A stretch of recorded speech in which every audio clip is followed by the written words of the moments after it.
২২শে শ্রাবণ সৃজিত মুখোপাধ্যায়ের এই সিনেমাটা কি আপনি দেখেছেন? আপনার সিনেমার পোকা হতে হবে না।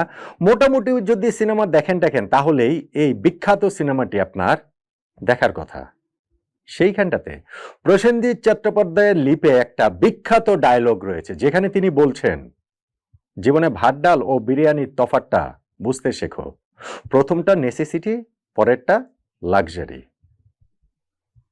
বাংলাদেশ ওয়েস্ট ইন্ডিজ এই ওয়ানডে সিরিজের প্রথম ম্যাচটা দেখার পর আমার আসলে ওই ২২শে শ্রাবণে প্রসেনজিতের সেই ডায়লগটার কথা মনে পড়ে গেল। কেন মনে পড়ে গেল?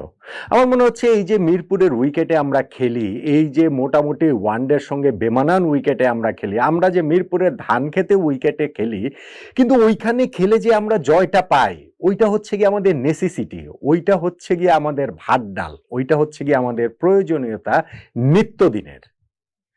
আর যদি আপনি হিসাব করেন যে মহাদেশীয় টুর্নামেন্ট কিংবা বৈশ্বিক টুর্নামেন্ট, ধরেন আপনি এশিয়া কাপ কিংবা বিশ্বকাপের মতো আসর, ওইগুলো বোধহয় বাংলাদেশের জন্য লাক্সারি, বিলাসিতা, বিরিয়ানি, ওগুলোর কথা সম্ভবত আমরা ভাবি না বা ভাবতে পারি না, অথবা ভাত ডালের জোগান নিত্যদিন করতে করতে ওই যে একটু জয়ের খোঁজ করতে করতে আমাদের এমন অবস্থা হয় যে বিশ্ব আসরে গিয়ে আমরা বিরিয়ানির স্বাদ চেখে দেখব, ওই রকম ভাবনাটাই বোধহয় আমরা ভাবতে পারি না।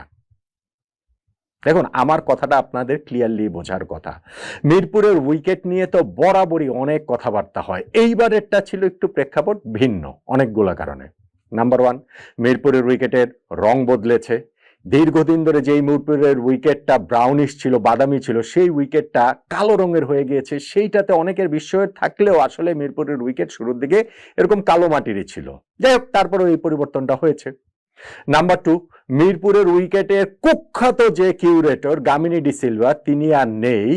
এই জায়গাটাতে টনি হেমিং, যিনি বিশ্ববিখ্যাত কিউরেটর, তিনি আমাদের এই উইকেট দেখভালের এখন দায়িত্বটা রয়েছেন, ফলে তিনি এসেছেন। এই জায়গাটাতে আরো একটা পরিবর্তন।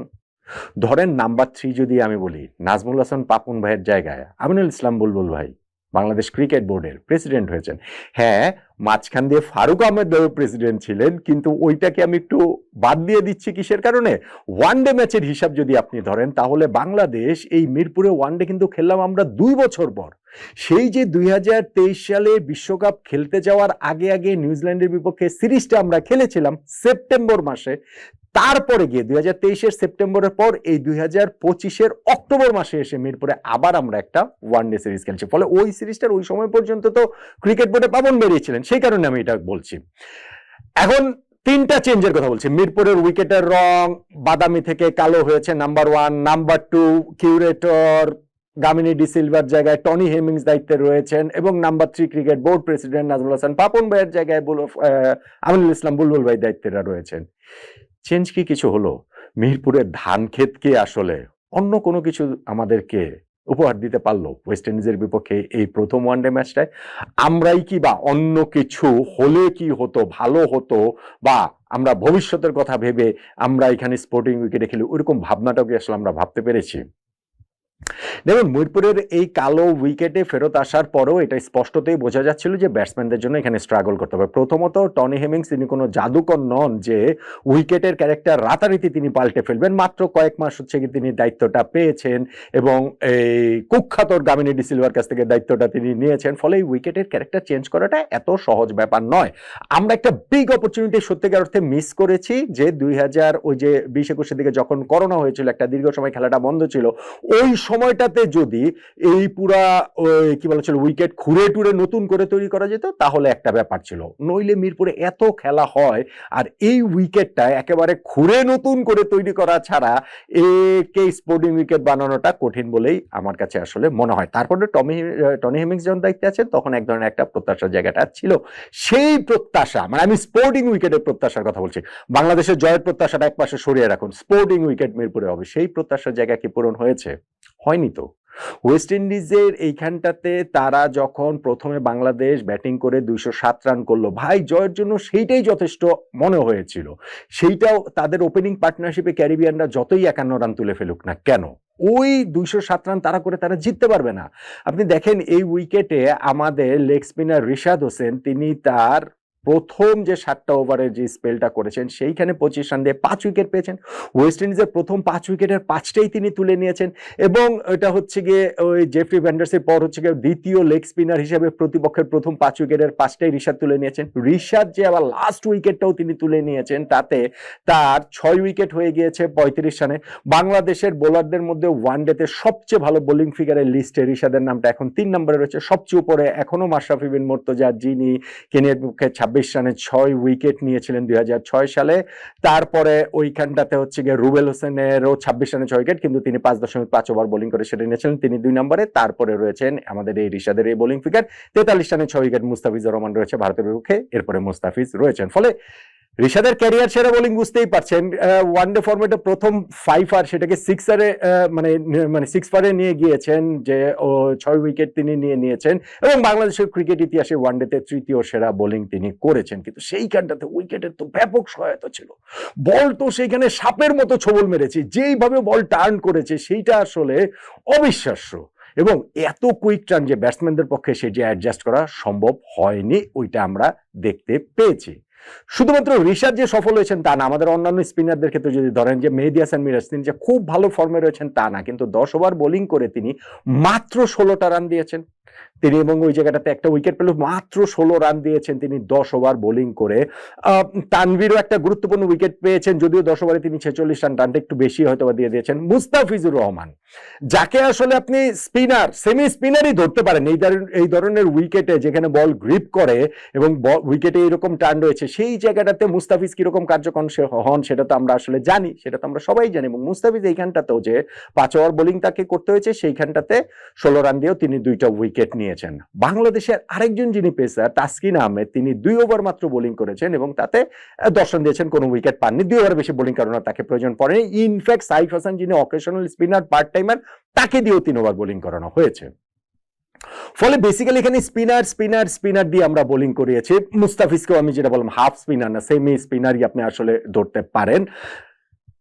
বাংলাদেশের ওয়েস্ট ইন্ডিজের বিপক্ষে পরের 2টা ম্যাচে যদি 11-এ স্পেশালি শুধুমাত্র একজন পেস বোলার থাকেন এবং সেটা মুস্তাফিজ, তাহলে আমি অবাক হব না। ওইখানটাতে আরো স্পিনার ইনক্লুড করলেও আমি আসলে অবাক হব না। এখন প্রশ্নের যে জায়গা, এই জয়টা বাংলাদেশের জন্য কতটা নেসেসিটি, কতটা প্রয়োজনীয়, কতটা আমাদের জন্য ভাত ডাল, অবশ্যই বাংলাদেশের জন্য প্রয়োজনীয়। বাংলাদেশের ওয়ানডে ক্রিকেটের ভয়াবহ অবস্থা যাচ্ছে, তাই অবস্থার ভেতর দিয়ে আমরা আসলে যাচ্ছি। সর্বশেষ 12টা ম্যাচের মধ্যে আমরা 11টাতে হেরেছি, আমরা 4টা টানা সিরিজ আমরা হেরেছি, চ্যাম্পিয়ন্স ট্রফিতে আমরা যাচ্ছে তাই এইভাবে 2টা ম্যাচে হেরেছি। ফলে আমাদের এই ওয়ানডে ফরম্যাটের উপরে বিশ্বাসটাই সমর্থকদের উঠে যাওয়ার মতো অবস্থা হয়েছিল এবং সমর্থকরা এই ম্যাচটা বা এই সিরিজটা, ওয়ানডে সিরিজ বর্জনের ডাক পর্যন্ত দিয়েছিলেন। থ্যাঙ্কসফুলি সমর্থকদের প্রতি যে তারা এই বিভ্রান্তির মধ্যে পড়েননি, যে দর্শকরা দলে দলে স্টেডিয়ামে এসেছেন এবং আজকে জয়ের পর আমি আশা করবো পরের 2টা ম্যাচেও তারা আরো বেশি সংখ্যায় আসলে আসবেন। বাংলাদেশ ক্রিকেটের প্রতি রাগ ক্ষোভ অভিমান থাকতে পারে, কিন্তু তাই বলে বাংলাদেশ ক্রিকেটকে আমরা ছেড়ে দিব, এটা আসলে হয় না, এটা আসলে হতে পারে না। বাংলাদেশ ক্রিকেট আমাদের আবেগের জায়গা এবং সমর্থকদের আবেগটাকে আমরা সর্বোচ্চ সম্মান করি। বাংলাদেশ ক্রিকেটের জান সাকিব আল হাসান তো বলা হয়, আমি মনে করি বাংলাদেশ ক্রিকেটের জান আসলে আমাদের সমর্থকরা, আমাদের একেবারে আত্মা। সো তারা আমাদের ক্রিকেটটাকে ছেড়ে চলে যাবেন, এটা আমি ম্যাচের আগেও ভাবি নাই এবং ম্যাচে দর্শকরা সেটা মানে প্রমাণ করেছেন যে না, ক্রিকেটটাকে তারা আসলে কতটা ভালোবাসেন। কিন্তু সবাইকে আসলে সন্তুষ্ট হতে পেরেছেন। আমরা জিতেছি বটে, আমাদের জন্য জয়টা গুরুত্বপূর্ণ ছিল, আমাদের জন্য 2027 ওয়ানডে ওয়ার্ল্ড কাপে কোয়ালিফাই করার জন্য জয় গুরুত্বপূর্ণ, সবই ঠিক আছে। কিন্তু আমরা সব সময় শুধুমাত্র এই মুহূর্তের কথাটাই ভাবি, আমরা সবসময় শুধু এই নেসেসিটির কথাটাই ভাবি, আমরা সবসময় শুধু এই ভাত ডালের কথাটাই ভাবি, যেই কারণে ওই বিরিয়ানির গন্ধ শুকেই আমরা হয়তো বা চলে আসি, বা ওই বিয়ে বাড়িটাতে পর্যন্ত আমরা যেতে পারি, ওয়ার্ল্ড কাপ পর্যন্ত, এশিয়া কাপ পর্যন্ত, কিন্তু সেইখানটাতে বিরিয়ানি চেখে দেখার যে ব্যাপারটা, সেটার আমাদের হয়ে ওঠে না। সবচেয়ে ক্লাসিক এক্সাম্পল তো 2021, সেই 2021 সালে আমরা ঘরের মাটিতে এই মিরপুরে স্মরণকালের সবচেয়ে আনপ্লেয়েবল উইকেট বানিয়েছিলাম, সবচেয়ে আন্ডার প্রিপেয়ার্ড উইকেট বানিয়েছিলাম। সেই তুলনায় অবশ্য এই ম্যাচের উইকেট ভালো ছিল। সো সেই উইকেট বানিয়ে আমরা অস্ট্রেলিয়ার বিপক্ষে 4-1 ব্যবধানে টি-20 সিরিজ জিতেছি, নিউজিল্যান্ডের বিপক্ষে আমরা 3-2 ব্যবধানে টি-20 সিরিজ জিতেছি। তারপরে আমরা ওয়ার্ল্ড কাপ খেলতে গেছি এবং সেখানে আমাদের ভরাডুবি হয়েছে। কি ভরাডুবি? প্রথম ম্যাচে আমরা স্কটল্যান্ডের কাছে হেরে গেছি, কোনো মতে হাতছে পাচ্ছে পরের রাউন্ডে গেলেও সেইখানে সবগুলো ম্যাচে, যে 5টা ম্যাচ আমরা খেলেছি, Sri Lanka, south Africa, England, West Indies, Australia, সবার কাছে আমরা ম্যাচ হেরেছি। সো ওই ভরাডুবিটা আমাদেরকে কিন্তু শিক্ষা দেয়নি, আমরা আবারও সেই একই ট্র্যাপে, একই ফাঁদে আবারও পড়ে যাচ্ছি। এখন আমাদের জন্য টি-20 তে যেই ঘটনাটা ঘটেছিল, ওয়ানডে ওয়ার্ল্ড কাপেও কি সেই একই ঘটনা আমাদের জন্য অপেক্ষা করে আছে? আমাদের ঘরের মাটিতে সিরিজ রয়েছে, এই ওয়েস্ট ইন্ডিজের সঙ্গে আমরা খেলছি। আগামী মার্চে আমরা খেলবো পাকিস্তানের সঙ্গে, এপ্রিলে আমরা খেলবো নিউজিল্যান্ডের সঙ্গে, জুনে আমরা খেলবো অস্ট্রেলিয়ার সঙ্গে, তারপরে আবার কবে জানি ওই সেপ্টেম্বর অক্টোবর নভেম্বরের দিকে আমরা আবার ইন্ডিয়ার সঙ্গে খেলবো। তো এই যে 4-5টা সিরিজ আমাদের রয়েছে ঘরের মাটিতে, বিগ টিম, আমাদের তুলনায় অনেক বড় টিম, ওয়েস্ট ইন্ডিজই বরং আমাদের তুলনায় মানে সমপর্যায়ের দল, তাদের সঙ্গে যদি আমরা এরকম উইকেট বানিয়ে খেলি, সামনের এই সিরিজগুলো তো আমার মনে হয় এই উইকেট বানিয়ে আমরা খেলবো। আমরা শুধুমাত্র আমাদের এই ভাড্ডালের প্রয়োজনীয়তাটি মেটাবো, আমরা শুধু আমাদের এই নেসেসিটি মেটাবো, লাক্সারির দিকে আমরা আসলে আর যেতে পারবো না। দেন এগেইন সেই লাক্সারির দিকে যাওয়ার মতো অবস্থাতে কি বাংলাদেশের ক্রিকেট রয়েছে কিনা, আমাদের ক্রিকেটের সমর্থকরা কি সেই ধৈর্য ধরতে রাজি কিনা, আমাদের ক্রিকেটাররা রাজি কিনা, আমাদের মিডিয়া রাজি কিনা, আমাদের বাংলাদেশ ক্রিকেট বোর্ড রাজি কিনা, বোর্ড প্রেসিডেন্ট বুলবুল ভাই যিনি আসলে ক্রিকেটের মানুষ, তিনি কি আসলে ওরকম ভাবে ওই রিস্কটা নিতে রাজি কিনা, বা ওই ইনস্ট্রাকশন ন্যাশনাল টিম তাদের প্রতি, আমাদের টিম কিউরেটর সব মিলিয়ে ওই কাজটা আমরা করবো কিনা, যে আমরা লং টার্ম দীর্ঘমেয়াদে আমরা আসলে সেই সাফল্যের জায়গাটা পেতে চাই। একটা ব্লেম দরকার, আমি এটা মোটেই বলছি না যে বাংলাদেশ হোমে খেলবে অতএব হোম অ্যাডভান্টেজ আমরা নিব না, কিন্তু মিরপুরে এই ধানক্ষেতের উইকেটে খেলে আলটিমেটলি যে ক্রিকেটের উন্নতিটা হয় না, সেটা তো অনেকবার প্রমাণিত হয়েছে। এখন প্রবলেমটা হচ্ছে বাংলাদেশের, আমরা যদি স্পোর্টিং উইকেটে খেলি, আমাদের ভয়ের জায়গাটা আমরা এখানটাতেও পারবো না, এমনিও আমরা বাইরে পারি না, আমরা যদি ঘরেও না পারি, আলটিমেটলি ক্রিকেট থেকেই মানুষজন মুখটা ফিরিয়ে নেবে। সো ওই প্রয়োজনীয়তা মেটানোর জন্যই কিন্তু আমরা বারবার আমার কাছে মনে হয় ফিয়ার অফ ফেইলিয়ার, ব্যর্থতার ভয়, সবকিছু মিলিয়েই আমরা এরকম উইকেটটা মিরপুরে তৈরি করছি। এইবার উইকেটের রং পরিবর্তন হলেও, উইকেটের কিউরেটর পরিবর্তন হলেও, এবং মোটা দাগে যদি আমি বলি ক্রিকেট বোর্ড পরিবর্তন হলেও, বোর্ড প্রেসিডেন্ট পরিবর্তন হলেও, তাদের ওইখানটাতে রোল থাকে বিভিন্ন সময়, এটাকে তো আর বাংলাদেশ বাস্তবতা অস্বীকার করার কোনো উপায় নেই। সেইটা এত কিছু পরিবর্তন হওয়া সত্ত্বেও মিরপুরের উইকেটটা আসলে ধানক্ষেতি থেকে গিয়েছে, এবং আমার আশঙ্কা ওয়েস্ট ইন্ডিজের সিরিজের বাকি 2টা ম্যাচও ধানক্ষেতি থাকবে। মিরপুরের এই কালো মাটির উইকেট হলেও মিরপুরের কালো জাদু, ব্ল্যাক সয়েলের এই ব্ল্যাক ম্যাজিকে বাংলাদেশ ক্রিকেটটা ওই ভাড্ডালের নেসেসিটির মধ্যেই হয়তোবা ওই চক্রের মধ্যেই থাকবে, বিরিয়ানির লাক্সারির দিকে আমরা হয়তোবা যেতে পারবো না। প্রবল আশঙ্কা নিয়ে আমার সেটাই মনে হচ্ছে।